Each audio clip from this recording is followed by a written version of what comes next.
All right, got a question. Well, first of all, welcome to the Flipping and Wholesaling Houses in New York show. My name is Michael Pinter, and I teach you how to start flipping or wholesaling houses in New York, or if you're already doing it, how to grow your business. So I got a question. What is the most effective marketing strategy to flip or wholesale properties? And I love the question. If you've watched me, I've dealt with similar types of questions, and the answer really is any marketing strategy is the most effective. The one that you do consistently and persistently is the one that works. Now, let's explain. First of all, let's go through all the marketing strategies, right? So I think I know about 6 or 7, 8 maybe. So marketing strategies that I employ right now. Well, there's expensive marketing strategies and then there's less expensive. Let's go through all of them. So first, the most expensive marketing strategies. Direct mail is expensive, right? Postcard costs 40 cents. If you're sending it any kind of volume, here's the important part, you got to send it 6 times. That's why most people try direct mail, it doesn't work. It's because they do one mailing and it doesn't work.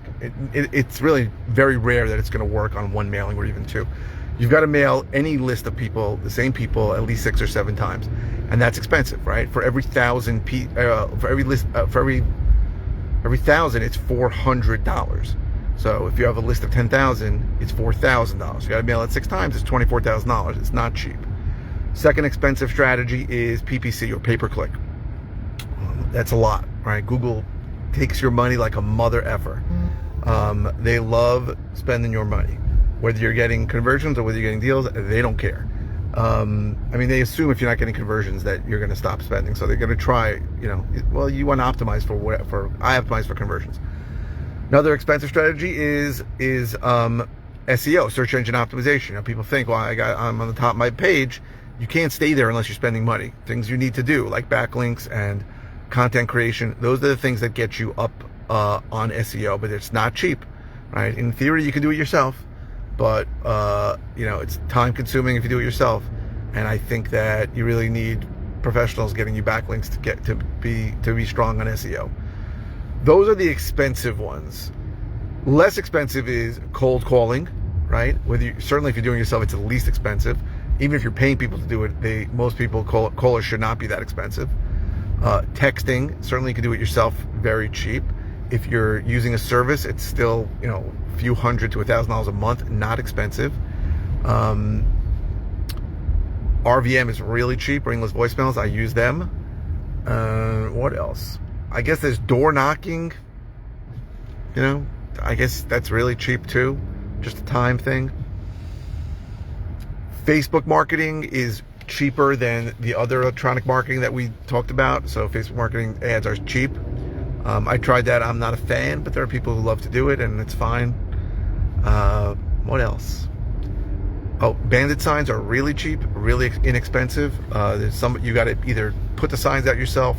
Some people put them out and then take them off after leave them out for the week and take them out, so they don't get in trouble with the municipality. Some people pay people to do it. It's not expensive. I've done that. I didn't get much results for it. I'm not a fan of it in my area. I'm not a fan of it in a lot of areas, but some areas it does work. So any one of these strategies work to get you leads, right? And your goal is just to get people who are looking to sell to call you, right? You can then decide on what a lead is yourself. I define a lead. My definition of a lead is someone who has a property in an area that I want to buy and who wants to sell. That's a very broad definition of a lead.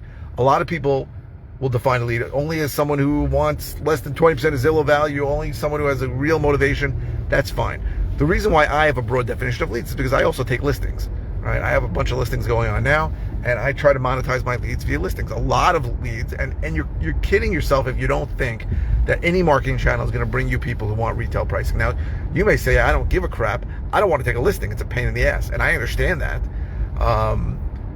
But from my perspective, if you're starting out, you should take the listing, and you'll learn a lot by listing a property.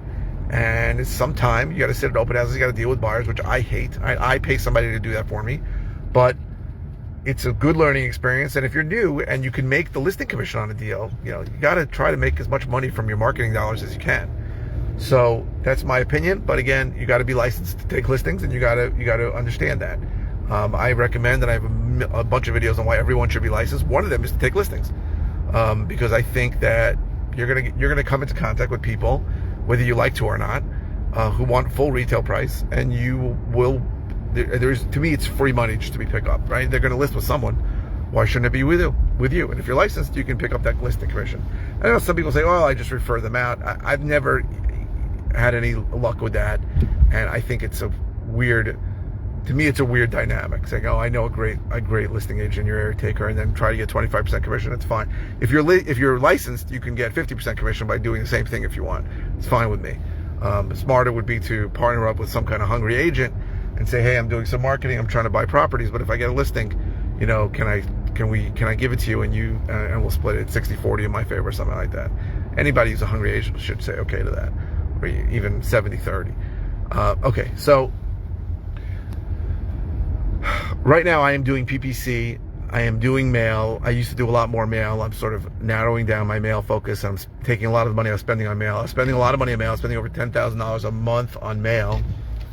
I'm in a bad fucking spot here. I'm spending money on mail on PPC, and so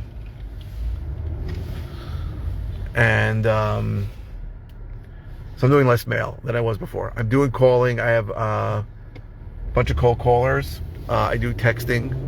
I do RVMs. What else do I do? And that's what I do right now. But the truth is, the idea that there's the most effective marketing, everybody wants that shortcut. Oh, you do this and it works. Sometimes that happens and sometimes it doesn't. I know a guy started texting in Oklahoma. He got himself 20 deals a month. He started. That's great.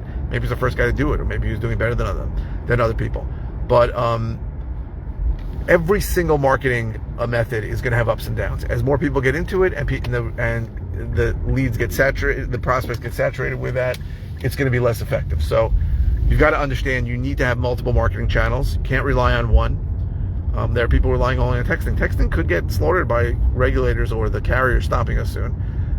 They could. So you should have multiple marketing channels. They're not hard. It's much more efficient if you pay for a texting service. It's much more efficient if you have a predictive dialer, or you have a caller with a predictive dialer. So predictive dialers like Mojo, Call Tools. I use Ready Mode or Zen Call, whatever the hell it is. And I think, whose car is that? Oh, it's my daughter's car.